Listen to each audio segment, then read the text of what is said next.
Hey everybody, it's day 12 of my fundraiser for the Norwegian Refugee Council. In today's AMA video, I'm going to answer some questions about the video series itself. So several of you have asked about the setup. The common question is something like, how do you achieve the look you have for these videos? So let me show you how it all works. It starts with some hardware. Here we have my camera rig. It is a Fuji X-T1 photo camera that I use for taking pictures all the time. This is my only camera that I use. And it has a 35mm lens on it, which is a 1.4, but I've set it to about 3.8. That's what gives you that nice deep bokeh blurriness behind me and makes everything nice and sharp. It's also what makes it exceptionally hard for me to record, because getting the focus right is really hard when you're doing it all by yourself. And this camera here is not very good for video, but whatever. This monster that sits on top of it, this thing, is a Kino Flow ring light, a Cameo ring light. And of course, that begs an immediate question. Morten, why do you have a ring light? This is not something people have lying around. True. So way back in the day, my wife ran an extremely popular YouTube channel. This was before YouTube was a thing that people had channels on. She was actually one of the first YouTube partners in Canada. That thing is long defunct, but back when she ran that show, we used this ring light to do a lot of reportage stuff. So we would go out and interview people, and this is the setup we had, so we didn't need to rig up a ton of lights everywhere.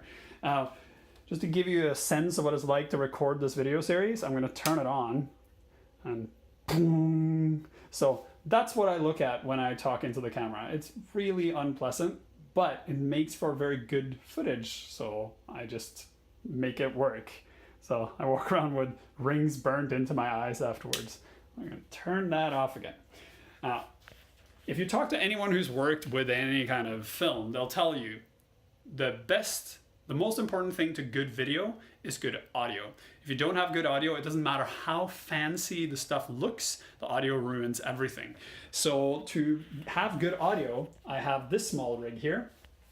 It comprises a Zoom H4 1 recorder. Now these things don't exist anymore. They have a new modern version of this that's just way fancier.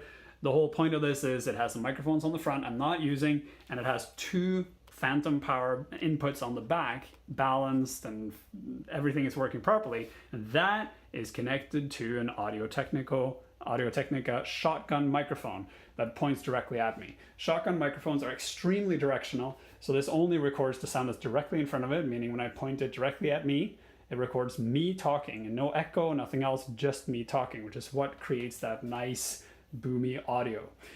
If you are going to invest money in a camera rig for your own video series, my strong recommendation is to put all that money into audio gear. Buy something like this, a recorder that has phantom power and proper XLR inputs, and not super inexpensive, but relatively inexpensive shotgun. The reason why I have an Audio-Technica shotgun is because the Audio-Technica equipment is cheaper than the comparable equipment from more known brands like Newman or anything else. So you've often heard people talk like the Rode video mic. That kind of does the job, but it feeds the audio into the camera, and the camera is probably not going to handle audio well. Having a device like this that actually handles audio only makes sure you get proper audio to record with. Now, of course, the challenge is when you have a setup like this, it means you have two sources. So you have two files, an audio file and a video file that need to be merged. I do that on my computer using Premiere Pro. I just dump it in, add one filter to it called Blue Ice or something that makes it look all fancy, and that's it. So a bunch of equipment, putting it all together, and out comes the videos. This is part of the AMA video series for the Morten is an Old fundraiser for the Norwegian Refugee Council. If you have a question you want me to answer in this video series, just go to the website, add in your question, and I might answer it. If you want to contribute to the fundraiser, I truly appreciate it. The fundraiser is for an organization that helps refugees and displaced people all over the world, and it's a cause I believe strongly in. And if you contribute to it on my behalf or to me as a gift for my birthday, I'd much appreciate it. Until tomorrow, have a good evening.